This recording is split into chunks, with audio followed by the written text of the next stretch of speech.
आज हम स्टार्ट करेंगे स्टूडेंट्स करोजन।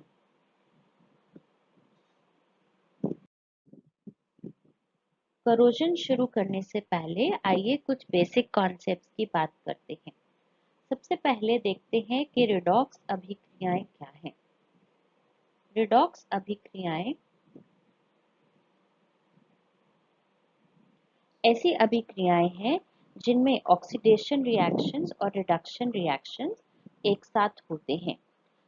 ऐसे रिएक्शंस जिनमें ऑक्सीडेशन और रिडक्शन एक साथ होते हैं रिडॉक्स अभिक्रियाएं कहलाती हैं। तो आइए आगे बात करते हैं कि ये ऑक्सीडेशन और रिडक्शन, जो रिडॉक्स जिससे ये शब्द बना है, ये रिडॉक्स ऑक्सीडेशन रिडक्शन क्या है। अब ऑक्सीडेशन और रिडक्शन के बहुत सारी परिभाषाएं हैं, जैसे कि ऑक्सीडेशन का अर्थ है ऑक्सीजन का जुड़ना या किसी इलेक्ट्रोनेगेटिव एटम का जुड़ना। तो जब आपके किसी भी तत्व में ऑक्सीजन जुड़े या अन्य कोई इलेक्ट्रोनेगेटिव एटम जुड़े तो ये हम इसको कहते हैं ऑक्सीडेशन।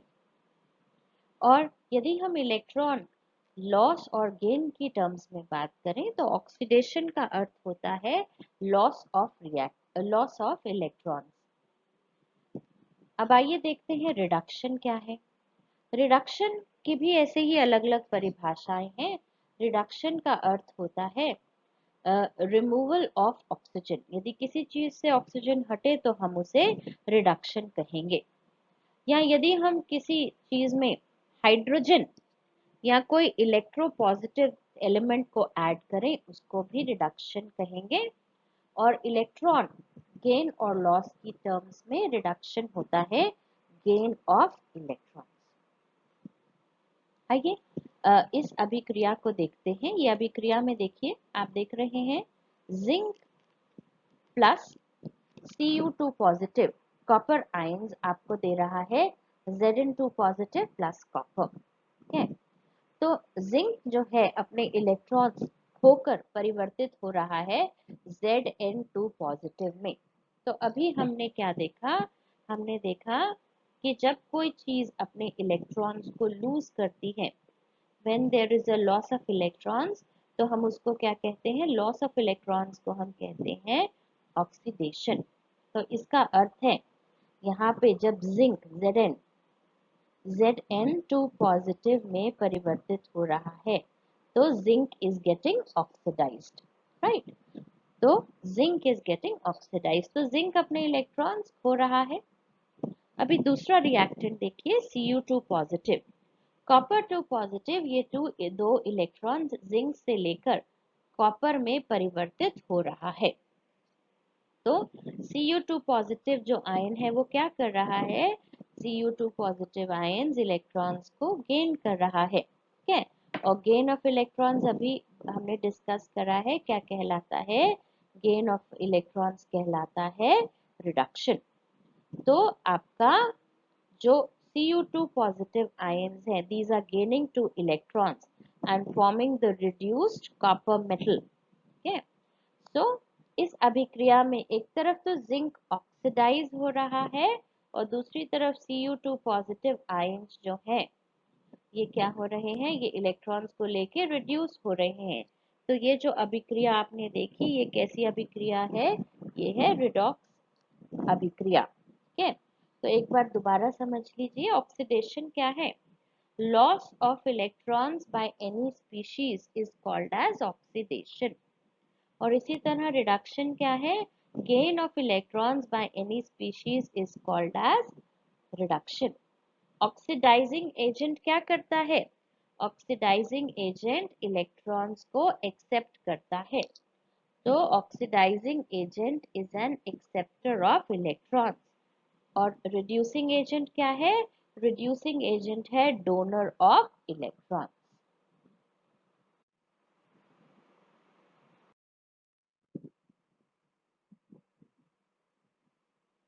अब आगे बात करते हैं हम ऑक्सीडेशन नंबर की। अब जो ऑक्सीडेशन नंबर है कुछ एलिमेंट्स का, ये निर्धारित होता है ऑक्सीडेशन नंबर कुछ नियमों के आधार पर। इन नियमों में हम मानते हैं कि जो इलेक्ट्रॉन पेयर है, यदि कोई कोवेलेंट बॉन्ड है तो उसका जो इलेक्ट्रॉन पेयर है वो इंटायरली इलेक्ट्रोनेगेटिव एटम को बिलोंग करता है।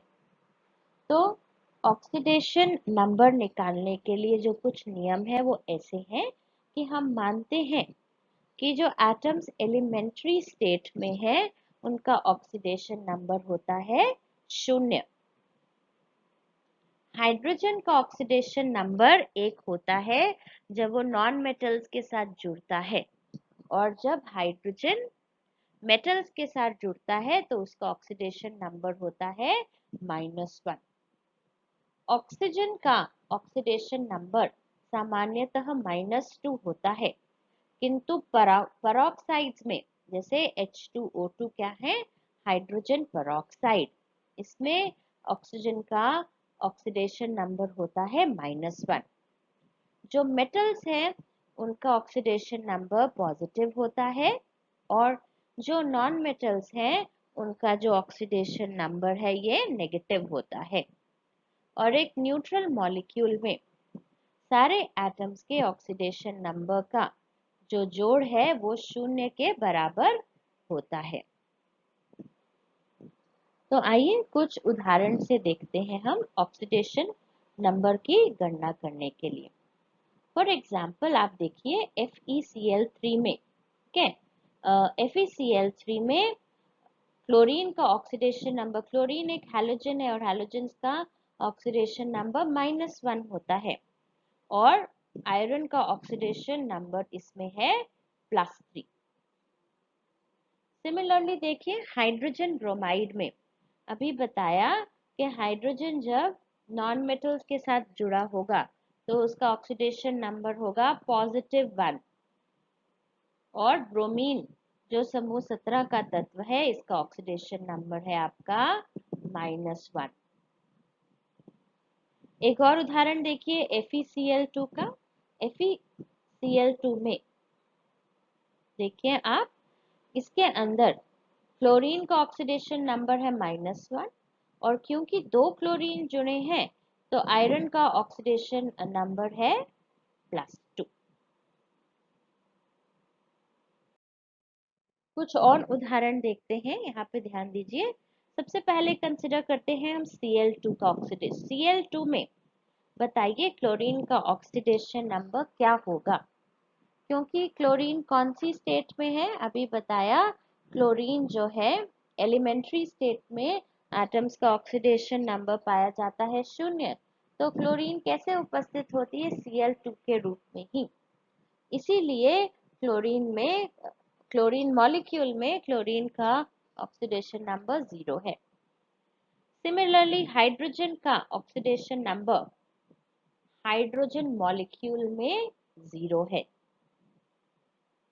वहीं पे देखिए HCl के अंदर हाइड्रोजन का ऑक्सीडेशन नंबर, हाइड्रोजन किससे जुड़ा हुआ है, हाइड्रोजन क्लोरीन से जुड़ा है जो इलेक्ट्रोनेगेटिव है, तो हाइड्रोजन का यहाँ पे ऑक्सीडेशन नंबर है +1। यहाँ देखिए CH4 में कार्बन नॉन मेटल है ना, तो हाइड्रोजन किससे जुड़ा है, नॉन मेटल से, इसका ऑक्सीडेशन नंबर है +1, नॉन मेटल से जुड़ेगा, और कार्बन का ऑक्सीडेशन नंबर है -4। इधर देखिए अब NaCl में सोडियम का ऑक्सीडेशन नंबर है +1 और क्लोरीन का ऑक्सीडेशन नंबर है -1। ये देखिए KMnO4 में पोटेशियम का ऑक्सीडेशन नंबर है +1, ऑक्सीजन का अधिकांश -2, और मैंगनीज का है इसमें +7। Oxidation number of oxygen molecule में ऑक्सीजन का ऑक्सीडेशन नंबर 0 है, क्योंकि एटम्स का एलिमेंट्री स्टेट में ऑक्सीडेशन नंबर 0 होता है। और इधर देखिए एक और यौगिक H2O2, क्या नाम है इसका, हाइड्रोजन पेरोक्साइड। अभी बताया ऑक्सीजन का पेरोक्साइड में ऑक्सीडेशन नंबर क्या होता है, -1। तो पेरोक्साइड में ऑक्सीजन का ऑक्सीडेशन नंबर -1 है और हाइड्रोजन का है +1। तो इन नियमों के आधार पे आप ऑक्सीडेशन नंबर्स की गणना कर सकते हैं। तो आइए अब बात करते हैं कि करोजन क्या है। संक्षारण या करोजन आपका सबसे ज्यादा वेल नोन एग्जाम्पल जिससे आप करोजन या संक्षारण को जानते हैं, ये है आपका रस्टिंग ऑफ आयरन। आप देखते हैं कि जो लोहे के ऑब्जेक्ट्स हैं, मशीन पार्ट्स हैं, को कुछ समय बाद उनपे एक रेड ब्राउन ऑक्साइड की कोटिंग, जिसे आप रस्ट के नाम से जानते हैं, ये बन जाती है।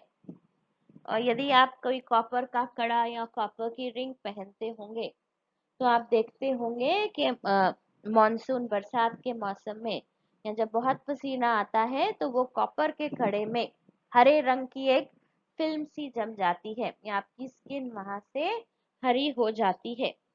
ये दूसरा एग्जाम्पल जो हरी ग्रीन फिल्म जमती है कॉपर पे, ये एग्जाम्पल है, this is an example of corrosion of copper, जिसमें कॉपर कार्बोनेट और कॉपर हाइड्रोक्साइड बनते हैं एज करोजन प्रोडक्ट। तो करोजन है क्या? आपका करोजन है कि जब आपका जो भी सॉलिड मेटालिक मटेरियल है वो डिटीरियोरेट हो और उसका लॉस हो। और ये लॉस कहाँ से शुरू होता है? From the surface. और मेटल की सरफेस पे या तो केमिकल अटैक होता है या इलेक्ट्रोकेमिकल अटैक। तो करोजन को आप कैसे डिफाइन करेंगे? करोजन आपका है, it is the deterioration and loss of solid metallic material through unwanted chemical attack है, थ्रू अनवांटेड केमिकल और electrochemical attack by the environment starting at its surface. तो ये जो अनवांटेड अटैक है उसके जो भी सराउंडिंग एरिया है उसमें उस चीज को रखने की वजह से होता है, and this is known as corrosion. आइए देखते हैं कि क्या क्या फैक्टर्स हैं जो करोजन को प्रभावित करते हैं।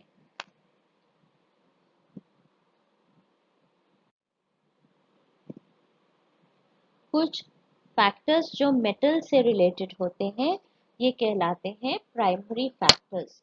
So primary factors which affect corrosion, these are related to the metal. For example, जैसे कुछ मेटल्स हैं जैसे लिथियम, सोडियम, मैग्नीशियम, जिंक, जिनका कम होता है रिडक्शन पोटेंशियल और इनमें करोजन बहुत सिवियरली होता है इन कोरोसिव एनवायरनमेंट।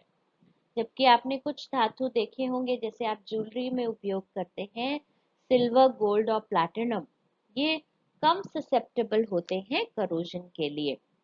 तो ये अपनी पोजीशन है मेटल की गैल्वेनिक सीरीज में, जिससे निर्धारित होता है कि मेटल का करोजन किस तेज होगा या सिवियर होगा या मेटल का करोजन कम होगा। अब मेटल के करोजन में कुछ एरियाज बनते हैं, जब हम करोजन के बारे में आगे बात करेंगे। जो करोजन होता है ये आपका एनोडिक एरिया से होता है। तो इसमें एक इलेक्ट्रोकेमिकल सेल बनता है जिसमें कुछ एरिया एनोड की तरह कार्य करते हैं और कुछ एरियाज कैथोड की तरह। तो यदि कैथोडिक एरिया से एनोडिक एरिया की रेशो ज्यादा होगी तो वेट करोजन ज्यादा तीव्रता से होगा और ज्यादा सिवियर होगा। और करोजन होगा कहाँ से? करोजन होगा आपका एनोडिक एरिया से। तो यदि एनोडिक एरिया पे जहाँ करोजन हो रहा है वो तेजी से कब होगा? जब कैथोडिक एरिया से एनोडिक एरिया का रेशो जो है वो अधिक होगा। एक और चीज जो प्रभावित करती है आपका करोजन का दर, वो है आपका प्योरिटी ऑफ मेटल्स। यदि आपका मेटल इम्प्योर है तो बहुत सारे छोटे छोटे गैल्वेनिक सेल बन जाएंगे और ये गैल्वेनिक सेल एक जहाँ पे यहाँ कंडक्टिव मीडियम होगा मेटल के अराउंड, वहां पे इम्प्योर मेटल के अराउंड जो ये इतने ज्यादा सेल्स बन जाएंगे इनकी वजह से your corrosion would be faster. तो जितना आपका मेटल प्योर होगा उतना ही रेट ऑफ करोजन कम होगा, और यदि आपका मेटल इम्प्योर होगा तो आपके करोजन का रेट ज्यादा होगा। एक और चीज बहुत इंपॉर्टेंट है जो करोजन को इफेक्ट करती है, वो है आपका physical state of the metal. जितना ज्यादा आपका मेटल का साइज जो है, ग्रेन साइज ज्यादा होगा, उतना ही करोजन का रेट ज्यादा होगा। क्योंकि साइज छोटा होने से क्या है, सरफेस एरिया ज्यादा हो जाता है और करोजन का दर अधिक होगा। तो जितना साइज छोटा होगा उतना सरफेस एरिया अधिक होगा और उतना ही करोजन का दर भी अधिक होगा। अब कभी कभी क्या है, आपके करोजन प्रोडक्ट्स, आपका करोजन हुआ मेटल का और कुछ करोजन के उत्पाद बने, करोजन प्रोडक्ट्स बने। यदि ये करोजन प्रोडक्ट्स आपके मेटल पे ही चिपक कर प्रोटेक्टिव लेयर फॉर्म करेंगे, तो बताइए कैसा करोजन, क्या बढ़ेगा कि घटेगा? आपका मेटल जैसे एल्युमिनियम है, एल्युमिनियम ने एल्युमिनियम ऑक्साइड बनाया करोड होके, और एल्युमिनियम ऑक्साइड जो है वो चिपक गया, उसने एक प्रोटेक्टिव फिल्म बनाई मेटल पे। तो क्या आगे करोजन होगा? नहीं, आगे करोजन नहीं होगा। और यदि करोजन प्रोडक्ट जो है वो पोरस है और चिपका नहीं है, लूजली एडहियर्ड है आपके मेटल से, जैसे लोहे के केस में, तो क्या वो करोजन को बचा पाएगा? नहीं, आपका करोजन फिर तेजी से होगा। यदि करोजन का उत्पाद लूज है, पोरस है, तो आसानी से झड़ जाएगा और नीचे से fresh surface of metal expose हो जाएगा। कभी कभी आपका ओवर वोल्टेज का समस्या भी एक फैक्टर है जो करोजन को अफेक्ट करता है। जो मेटल्स हैं जिनमें लोअर हाइड्रोजन वोल्टेज है, वो ज्यादा ससेप्टेबल होते हैं करोजन के लिए, जब cathodic reaction hydrogen evolution type है। तो थोड़ा सा हम आगे डिस्कस करेंगे, अभी के लिए इतना ही समझ लीजिए। यदि ओवर वोल्टेज ज्यादा है, then corrosion is lower, and if over voltage is lower, then corrosion is higher. अब आइए देखें जो कुछ फैक्टर्स हैं, ये सारे फैक्टर्स कैसे थे? ये सारे फैक्टर्स रिलेटेड थे आपके नेचर ऑफ मेटल से। इनको क्या फैक्टर्स कहते हैं हम? Primary factors. अब हम बात करेंगे सेकेंडरी फैक्टर्स की। सेकेंडरी फैक्टर्स किससे रिलेटेड हैं? सेकेंडरी फैक्टर्स रिलेटेड हैं आपके एनवायरनमेंट से। तो इनमें कुछ फैक्टर्स हैं जैसे टेम्परेचर या ह्यूमिडिटी। तो आप बताइए, यदि टेम्परेचर बढ़ने से रेट ऑफ करोजन बढ़ता है, और यदि मॉइस्चर ज्यादा हो, मतलब कि ह्यूमिडिटी हो, फॉग हो, मिस्ट हो एयर में, तो एक कंडक्टिव मीडियम प्रोवाइड होता है और गैल्वेनिक सेल बनते हैं और करोजन का रेट भी बढ़ जाता है। तो टेम्परेचर और ह्यूमिडिटी के इंक्रीज से the rate of corrosion increases. एक और फैक्टर है पीएच। जो एसिडिक मीडिया है, जनरली इसका ज्यादा करोसिव इफेक्ट होता है मेटल्स पे। कभी कभी आपका जैसा इलेक्ट्रोलाइट है, नेचर ऑफ इलेक्ट्रोलाइट, ये भी प्रभावित करता है करोजन के रेट को। जैसे कुछ कैटायंस या एनायंस हैं जो करोजन के रेट को इंक्रीज करते हैं और कुछ करोजन के रेट को डिक्रीज करते हैं। For example NH4 positive ammonium ions जो है ये करोजन के रेट को इंक्रीज करते हैं। और यदि आपके करोडिंग मीडियम का कंडक्टेंस ज्यादा है, तो केमिकल करोजन का रेट भी ज्यादा होगा। तो ये कुछ फैक्टर्स हैं प्राइमरी और सेकेंडरी फैक्टर्स जो करोजन के रेट को अफेक्ट करते हैं। अब आइए हम बात करते हैं करोजन के टाइप्स का। करोजन के टाइप्स में करोजन दो प्रकार का है। एक कहलाता है आपका direct corrosion, direct chemical attack से इस प्रकार का करोजन कहलाता है आपका ड्राई करोजन। तो ड्राई करोजन को आप केमिकल करोजन भी कहते हैं। और ये करोजन जो है ये केमिकल एक्शन ऑफ इन्वायरमेंट या atmospheric gases, when your environment or atmospheric gases do affect your metal surface, इसमें कोई liquid phase present नहीं होता है। So this corrosion occurs mainly through direct chemical action of environment or atmospheric gases with the metal surface in absence of a liquid phase. Okay, तो इधर देखिए एक बार इस फिगर में ड्राई करोजन जो है it's only in presence of environment और air और गैसेस, जैसे कि नाम सजेस्ट कर रहा है वेट, इसमें कोई भी लिक्विड फेज प्रेजेंट नहीं होता है। दूसरे प्रकार का करोजन कहलाता है it is known as wet corrosion. देखिए वेट करोजन है, ठीक है। पहला वाला है dry in absence of a liquid phase, the other one is called as wet corrosion. Dry corrosion को क्या कहते हैं हम? ड्राई करोजन को हम कहते हैं केमिकल करोजन, और वेट करोजन को हम क्या कहते हैं? वेट करोजन को हम कहते हैं इलेक्ट्रोकेमिकल करोजन भी। सुन लीजिए, वेट करोजन को कहते हैं हम इलेक्ट्रोकेमिकल करोजन या इमर्स्ड करोजन।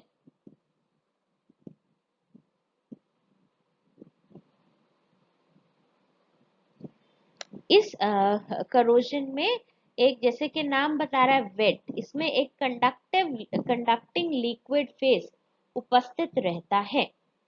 और जब आपका मेटल आता है इन कांटेक्ट किसी कंडक्टिंग लिक्विड के या किसी दो डिसिमिलर मेटल्स जो आते हैं एक सॉल्यूशन के संपर्क में, तो जो इलेक्ट्रोकेमिकल अटैक होता है उससे जो करोजन होता है that is called as wet corrosion.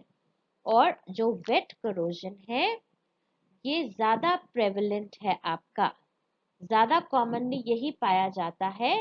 It is more prevalent than your dry corrosion.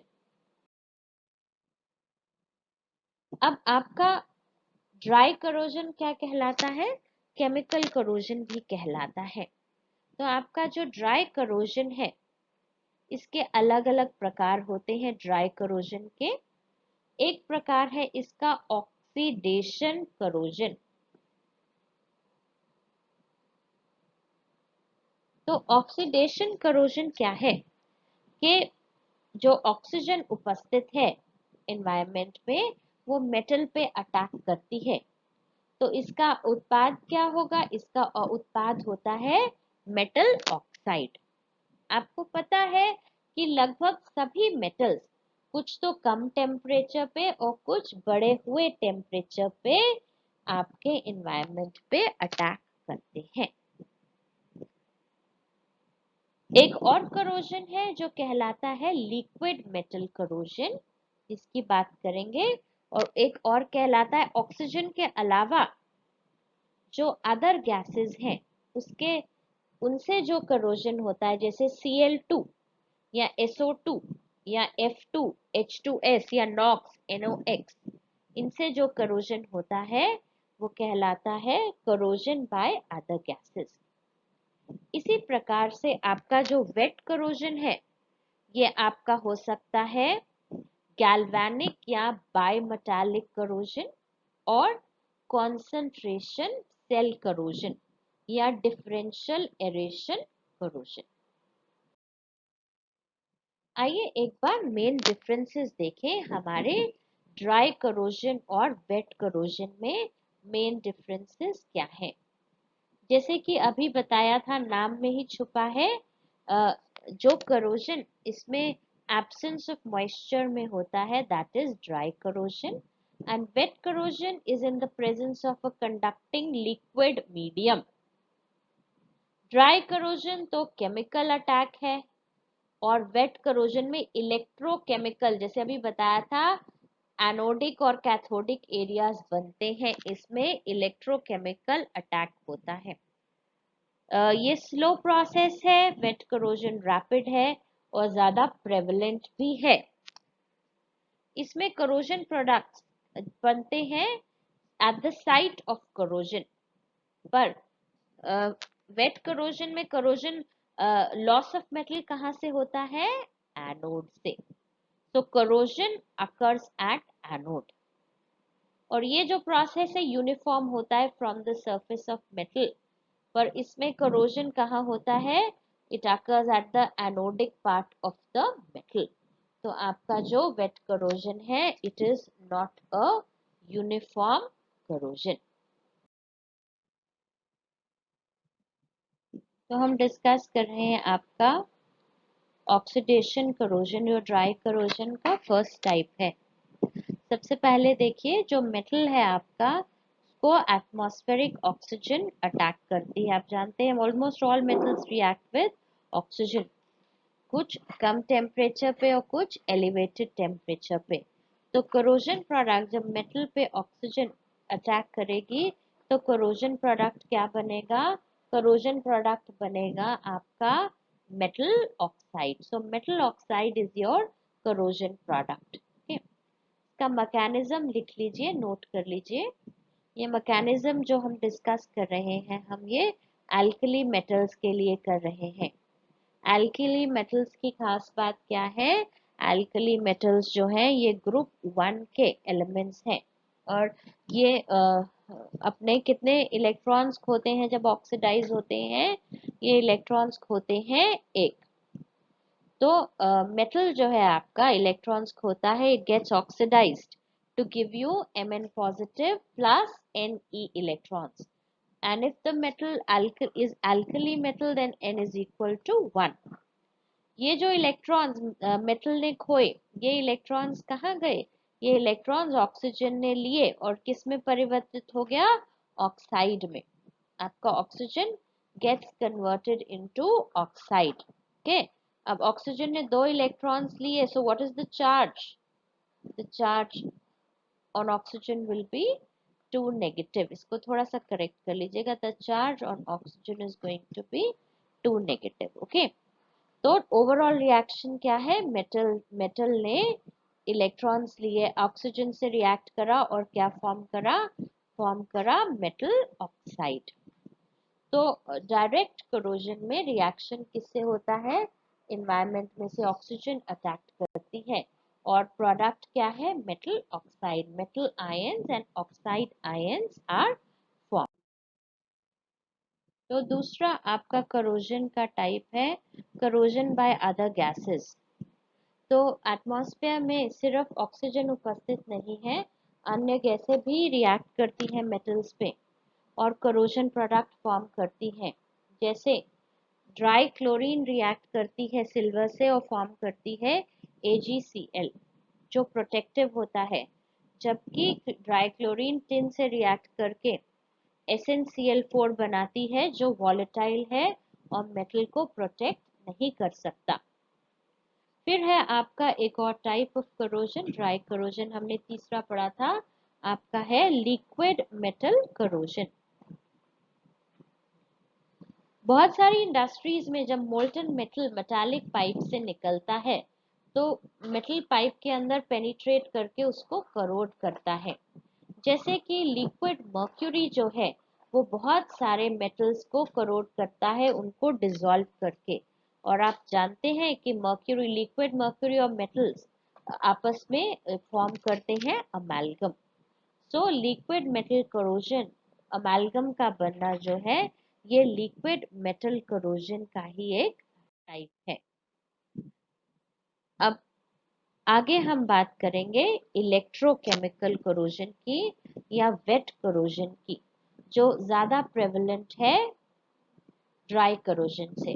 अब ये जो हमने पढ़ा है वेट करोजन है, इसमें छोटे छोटे इलेक्ट्रोकेमिकल सेल्स बन जाते हैं। तो इलेक्ट्रोकेमिकल सेल्स में इलेक्ट्रॉन ट्रांसफर होते हैं। ठीक है, कुछ अलग अलग पार्ट्स होते हैं एक करोजन सेल के, जिसमें हम कहते हैं इलेक्ट्रोकेमिकल प्रोसेस इन्वॉल्व है। ठीक है, आइए देखें इसके पार्ट्स क्या हैं। इसके पार्ट्स हैं आपके एनोड, यहाँ पे ऑक्सीडेशन होगा और यहीं पे मेटल करोड होगा। फिर है कैथोड, एक आपका मीडियम है जो है इलेक्ट्रोलाइट, और एक आपका है मेटल का पाथ, मेटालिक पाथ, जिसमें इलेक्ट्रॉन्स आपके फ्लो करेंगे। तो ये बहुत ही बेसिक आपका सेल है। देखिए यहाँ पे एनोड से इलेक्ट्रॉन्स मेटालिक पाथ से गुजरते हुए कैथोड पर जा रहे हैं। तो एनोड पे क्या हो रहा है? एनोड पे हो रहा है ऑक्सीडेशन। आपको पता है, बताया था। ऑक्सीडेशन क्या है? Oxidation is your loss of electrons. Okay, and these electrons travel to the metallic path, और कहाँ पहुंच जाते हैं? दे रीच योर कैथोड, और कैथोड पे क्या होता है? इलेक्ट्रॉन्स लिए जाते हैं और प्रोसेस कहलाता है reduction. For example, oxygen and water and electrons react to form OH negative at the cathode. So in an electrochemical cell दो अलग अलग एरियाज बन रहे हैं, एक एनोडिक एरिया और एक कैथोडिक एरिया, और इनके बीच में करंट फ्लो करता है। एनोड पे क्या हो रहा है? एनोड पे हो रहा है ऑक्सीडेशन और कैथोड पे हो रहा है रिडक्शन। तो आपका जो मेटल है, देखिए मेटल का लॉस कहाँ पे हो रहा है? मेटल का लॉस कौन से एरिया से हो रहा है? मेटल का लॉस हो रहा है एनोडिक एरिया से। मान लीजिए मेटल क्या है? Fe है, तो क्या रिएक्शन होगा? Fe आपको देगा Fe2 पॉजिटिव प्लस 2 इलेक्ट्रॉन। तो ये इलेक्ट्रोकेमिकल करोजन का मैकेनिज्म है। इसको नोट करिए प्लीज। रिएक्शन एट एनोड लिखिए। Fe गिव्स यू, देता है आपको Fe2 पॉजिटिव प्लस 2 इलेक्ट्रॉन्स। ये वाली अभिक्रिया कहाँ पे हो रही है? ये वाली अभिक्रिया हो रही है आपकी एनोड पर। नोट करिए इस डायग्राम को और लिखिए Fe gives you Fe2 positive plus 2 electrons. अब ये इलेक्ट्रॉन्स जा रहे हैं कैथोड पर, और कैथोड का रिएक्शन नोट करिए। अभी पिछली स्लाइड में भी दिखाया था आपको। कैथोड का रिएक्शन नोट करिए।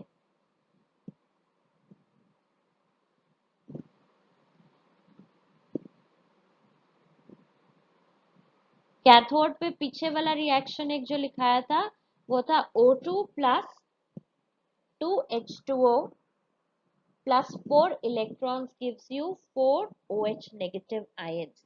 ये तो एक पॉसिबिलिटी है। एक और पॉसिबिलिटी है रिएक्शन की, ये भी नोट करिए। ये है O2 plus 4H positive plus 4 electrons gives you 2H2O।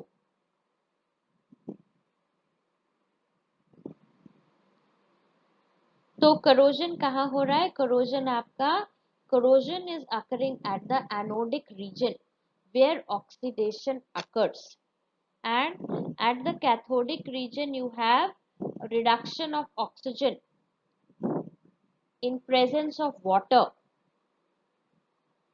और वेट करोजन जो है आपका, ये भी अलग अलग प्रकार का हो सकता है। कुछ अंडर वाटर करोजन होता है और कुछ अंडरग्राउंड करोजन होता है। इस डायग्राम को बनाइए और करोजन के reactions at cathode and anode note करिए।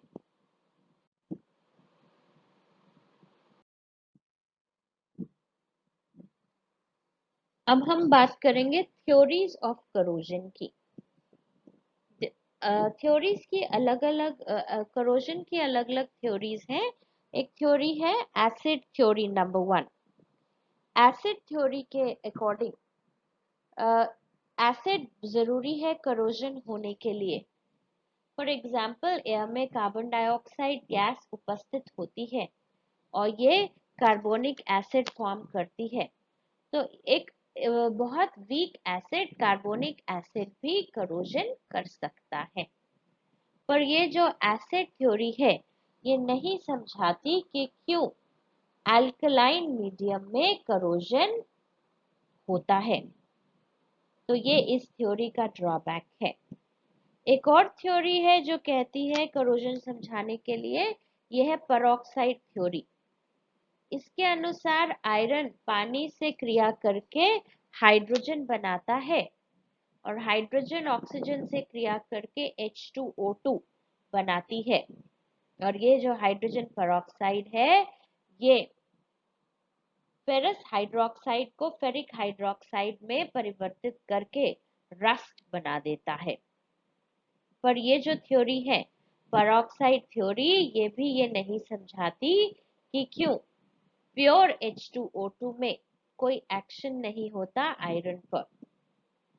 और एक थ्योरी अभी हमने पढ़ी थी ऑक्सीजन थ्योरी, ठीक है, कि मेटल्स जो है ऑक्सीजन से क्रिया करके ऑक्साइड्स बनाते हैं। पर ये थ्योरी भी नहीं बता पाती कि करोजन, सभी प्रकार का करोजन नहीं समझा पाती। तो सबसे ज्यादा जो वाइडली एक्सेप्टेड थ्योरी है ये है आपकी इलेक्ट्रोकेमिकल थ्योरी।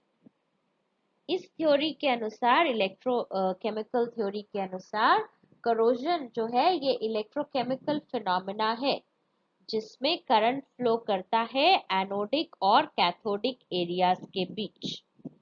एनोड पे क्या होता है, एनोडिक एरिया पे आपका जो मेटल है ये डिसॉल्व कर जाता है और मेटल डिसॉल्व करता है और वहां पे क्या रिलीज होते हैं एनोडिक एरिया पे। सर देखिए एनोडिक एरिया पे मेटल डिसॉल्व करता है। ये मेटल क्या दे रहा है, ये मेटल आपका दे रहा है, it is giving you electron. और कैथोडिक एरिया पे क्या है, कैथोडिक एरिया पे ये इलेक्ट्रॉन जाके वहां पे कंज्यूम हो रहे हैं और पॉसिबिलिटीज है या तो कैथोड पे हाइड्रोजन बन रही है या ऑक्सीजन एब्जॉर्ब हो रही है। तो एनोडिक एरिया पे रिएक्शन क्या हमेशा रहेगा, यदि आयरन मेटल है तो Fe2 पॉजिटिव बनेंगे। और कैथोडिक एरिया पर 3 पॉसिबिलिटीज हैं। यदि आपका सॉल्यूशन ऑलमोस्ट न्यूट्रल है तो जो रिएक्शन होगा वो रिएक्शन है OH नेगेटिव आयंस बनेंगे। ऑक्सीजन, वाटर और इलेक्ट्रॉन्स मिलके OH नेगेटिव आयंस बनाएंगे, ये पहली पॉसिबिलिटी है। दूसरी पॉसिबिलिटी है यदि सॉल्यूशन में एयर नहीं है, if your solution is deaerated and almost neutral, तो हाइड्रोजन लिबरेट होती है OH नेगेटिव आयंस के साथ। और यदि आपके सॉल्यूशन में आपका सॉल्यूशन यदि एसिडिक है तो आपके सॉल्यूशन में H पॉजिटिव आयंस रिड्यूस होके हाइड्रोजन गैस बनाते हैं। अब ये तो अलग अलग रिएक्शंस हो गए आपके एनोडिक और कैथोडिक एरियाज पे। अब जो मेटल आयंस हैं वो OH नेगेटिव आयंस के साथ मिलके मेटल हाइड्रोक्साइड बनाते हैं जो आगे ऑक्सीडाइज होके हाइड्रेटेड फेरिक ऑक्साइड बनाता है जो रस्ट है। तो आपका रस्ट क्या है, योर रस्ट इज Fe2O3.XH2O।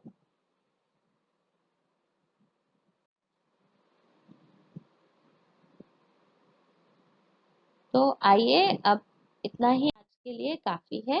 अपना DHA नोट करिए please.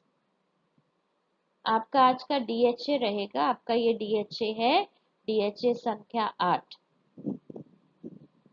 Differentiate between dry and wet corrosion. तो आपको ड्राई करोजन और वेट करोजन में अंतर लिखने हैं। धन्यवाद।